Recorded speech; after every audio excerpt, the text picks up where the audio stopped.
10:15 p.m. The Prime Minister of Pakistan, Mr. Zulfikar Ali Bhutto, inaugurated the heavy foundry and forge in Taxila this morning. We now bring to you a radio report of this event. The premises of the heavy foundry and forge, which is a limited company fully owned by the government and managed by the State Heavy Engineering and Machine Tool Corporation under the care of the Board of Industrial Management, today presented a gay, colorful and jubilant look. Situated at Taxila in the vicinity of the heavy mechanical complex, it is one of the most impressive and highly beneficial projects completed by the People's Government. The road leading to the heavy foundry and forge and the buildings of its major production units were decorated with colorful bunting and with the flags of Pakistan and China. The large pavilion, which accommodated more than 1,000 guests, had a large banner of unity, faith and discipline atop the dais. The other banners were Qaid-e-Azam Zindabad, Pakistan Paindabad, Qaid-e-Awam Zindabad, and heavy foundry and forge, a symbol of Pak-China friendship. Large-sized paintings of Qaid-e-Azam, Mao Zedong, Prime Minister Mr. Zulfikar Ali Bhutto, and Premier Mr. Hua Kuo-feng were decorated in front of the main building, along with the flags of Pakistan and China. The ceremony was attended by the Chief Minister of Punjab, Chief of the Army Staff, diplomats, and high-ranking civil and military officials. At the helipad, the Prime Minister was received by the Chairman, State Heavy Engineering and Machine Tool Corporation, and other high officials. Later on, members of the Chinese delegation, headed by Mr. Xu Pin-zhou, were introduced to the Prime Minister. The ceremony started with a recitation from the Holy Quran. In his welcome address, the Federal Minister for Production, Mr. Rafi Raza, said, "The heavy foundry and forge demonstrates the high level of technology attained by China. It also signifies the fact that Pakistan has now entered into a new phase of technological advancement, which opens new vistas. It is a landmark in the major developmental thrust that this country has made under the direction given by you, Mr. Prime Minister. The economic policy of the People's Government is aimed at achieving self-reliance. In terms of industry, this means the development of basic manufacturing capability to make factories from factories and machines from machines. Despite general price escalation, the completion of the heavy foundry and forge within the cost estimated in early 75 and on schedule is a standing tribute to the untiring efforts and willing cooperation between our workers and engineers and the Chinese experts. The result of our efforts is the project before you, the largest in the country in the field of engineering. It is equipped to produce about 60,000 tons of liquid steel, to make 46,000 tons of castings, ingots and forgings annually. These castings and forgings were hitherto imported. It will fully meet the country's requirements, besides giving a fillip to the capital goods industry as a whole. It will also substitute the import of grinding media for cement factories and ingots for steel re-rolling mills. At full production, the plant will provide employment to 3,000 engineers, metallurgists and workmen in various trades. It already employs over 1,500 people. At optimum operation, its foreign exchange substitution would be the equivalent of rupees 170 million, and at this rate, the project will pay back its capital cost in a few years. Mr. Prime Minister, I may take the liberty of saying that today you are not only inaugurating the heavy foundry and forge, but with this project, you are ushering in an era of technological capability previously unknown in Pakistan. It is indeed a happy historical coincidence that Taxila, which was once not only a great seat of learning, but also a focal point of commerce, should now become a major center of technology and industry. The minister also illustrated various achievements of the State Heavy Engineering and Machine Tool Corporation. Speaking on the occasion, the leader of the Chinese delegation, Mr. Xu Pin-zhou, said, 尊敬的布托总理阁下、阁下们、女士们、先生们，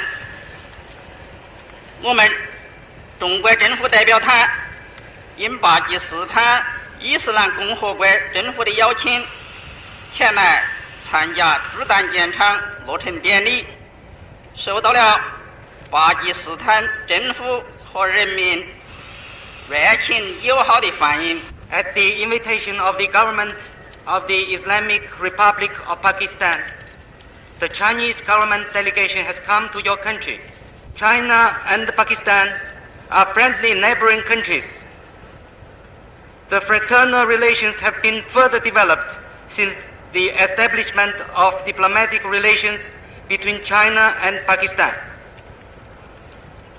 This is not only because there was traditional friendship of long history between our two peoples, but also because of the common struggle against imperialism, colonialism, hegemonism, and expansionism has always bound our two peoples closely together. Even in those turbulent days, our two countries have always sympathized with and supported each other. Our friendly cooperation is most sincere and is unbreakable by any force on earth.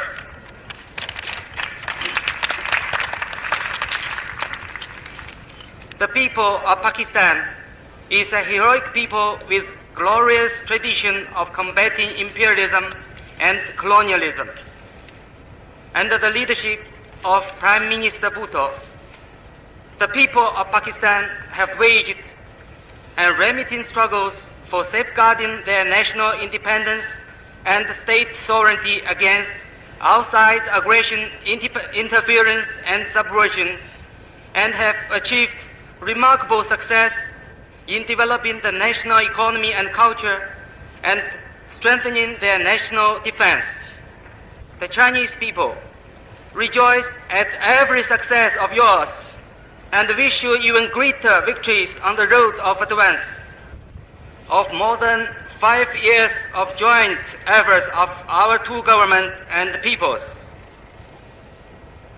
the heavy foundry and forge now stands on the beautiful land of Pakistan as an important achievement of the people of Pakistan in the construction of their own nation, and will play its due role in the developing the national economy of the Islamic Republic of Pakistan through self-reliance.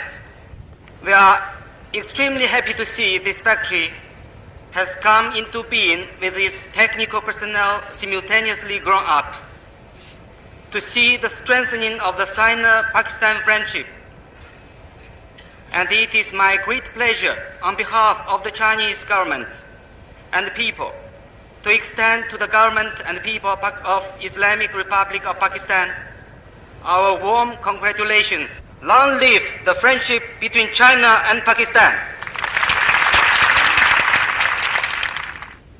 In his inaugural address, the Prime Minister, Mr. Zulfikar Ali Bhutto, said, Excellency Shopin Cho, Mr. Minister, distinguished guests from the People's Republic of China, Excellencies, ladies and gentlemen. It gives me great pleasure to be with you for the inauguration of the Heavy Foundry and Forge, a state enterprise of major importance. I am particularly happy to see on this occasion the distinguished guests from our friendly country, the People's Republic of China. Their presence amongst us symbolizes the keen interest which China has always shown in the development and progress of Pakistan.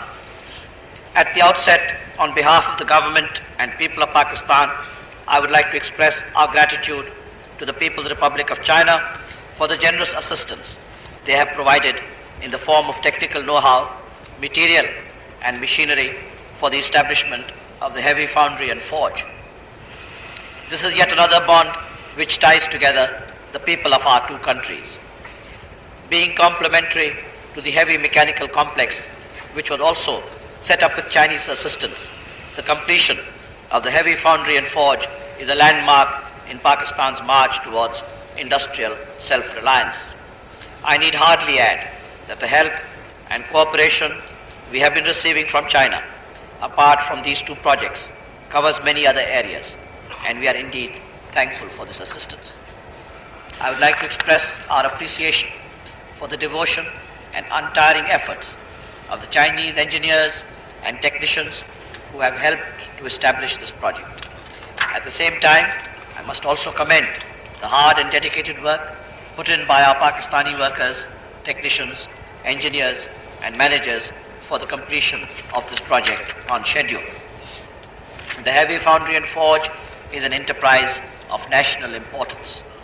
Heavy castings and forgings needed by the heavy mechanical complex as well as by other capital goods industries in the country will now be made here.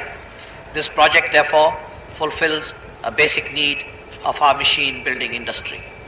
The training that will be provided by the operation of this plant and the skills perfected will also flow to enrich other engineering enterprises elsewhere in the country, giving greater impetus to the development of our human and technical resources.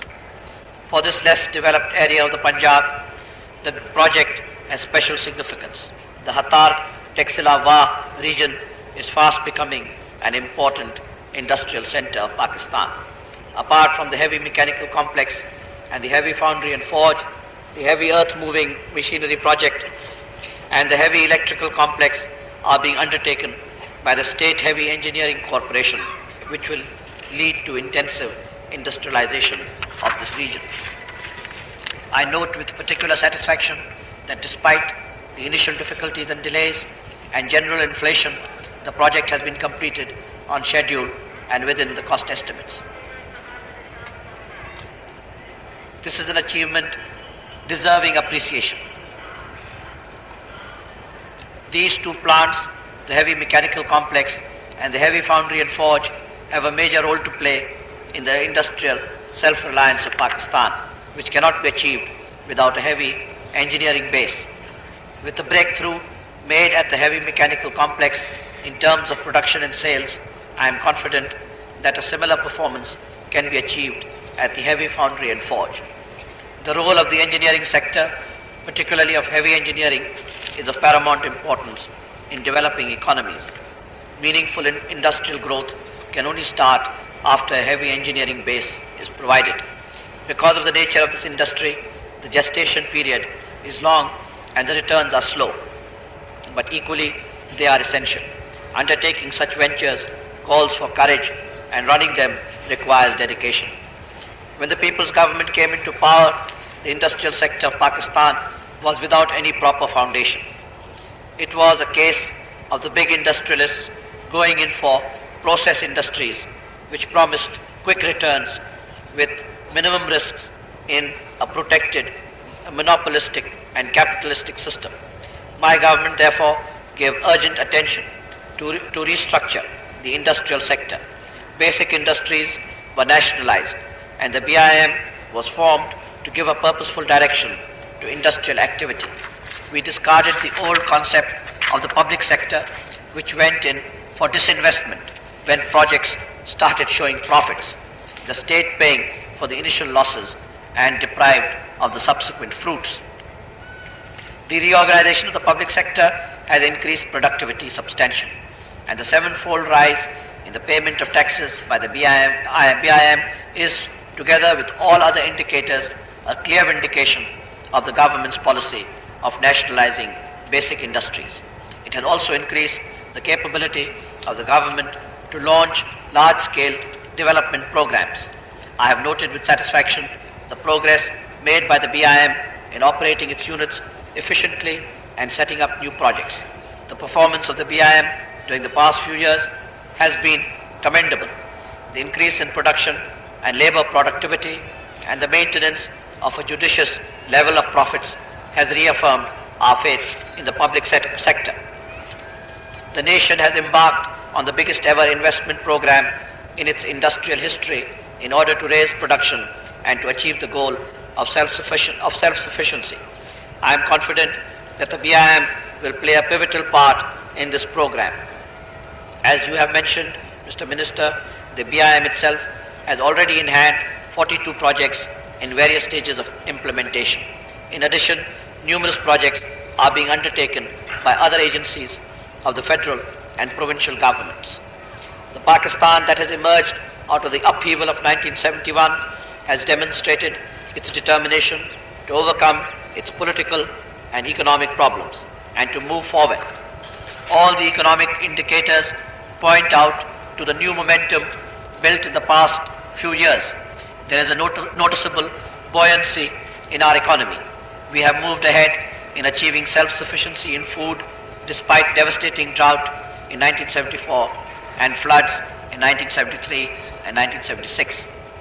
Notwithstanding the unprecedented international inflation and recession, the worst ever since the 1930s, output of many key commodities has improved, with the BIM giving a lead. The average growth rate in Pakistan has been 5% per annum, which is a considerable achievement for a developing country. In the context of the adverse international economic conditions that have spelt trouble for even the most developed countries such as the United States, the Federal Republic of Germany and Japan, not to mention the plight of countries like Britain and Italy, the growth rate we have sustained has been better than other developing countries placed in a similar situation.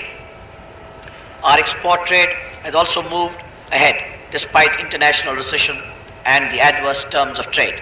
But for the international economic pressures, Pakistan's performance would surely have been better. In the field of exports, we have not only moved forward, but in new directions. I am happy to note that the State Heavy Engineering Corporation has also entered the export market. As an integral part of the international economic order, what affects the international trade and economic relations has a direct bearing on the trade and economic development of Pakistan. We earnestly hope that the world economic situation will improve, leading to the prosperity of the developing countries. The need to restructure the international economic order to provide a more equitable dispensation for the third world is imperative. It is for this reason that we have called for a meeting at the highest level of the third world countries to tackle jointly the economic menace of inflation that is afflicting all of us. We are determined both to get and give a fair economic deal so that our 72 million people have a better life. While it is only through the joint efforts of the third world that we can attempt to tackle international inflation, we can counter some of its domestic effects through increased production and greater self-reliance. We must strive for higher levels of production, both in agriculture and industry. All of us must make our maximum contribution to optimize production. As we have stated in our manifesto, we have created an organizational framework in the public sector to manage a wide spectrum of economic activity ranging from industry, banking and insurance to agriculture.